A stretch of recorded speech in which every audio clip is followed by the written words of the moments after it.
Доаѓаме до можеби најважниот дел од се – подготовката. Да се влезе во ваков процес без темелна подготовка е огромен ризик. Еве една кратка листа со најважните задачи. Овие 3 чекори се апсолутно задолжителни. Прво, мора физички да се види имотот. Второ, мора да се знае неговата официјална проценета вредност. И трето, да се обезбеди гаранцијата, бидејќи без неа не може ни да се учествува. Ова е едно фундаментално право. Никој не треба да купува имот на слепо. Според законот, извршителот е должен да му овозможи на секое заинтересирано лице да го види имотот. Ова е шанса одблизу да се провери во каква состојба е.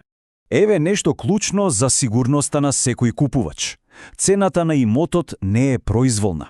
Извршителот по закон мора да ангажира независен, овластен проценител кој ја утврдува пазарната вредност. И токму таа проценета вредност станува почетна точка за целата аукција. Добра, овој број е клучен – 1/10. За да се учествува на јавното надавање, мора да се уплати гаранција од точно 10% од проценетата вредност. Ова служи како доказ дека понудувачот е навистина сериозен.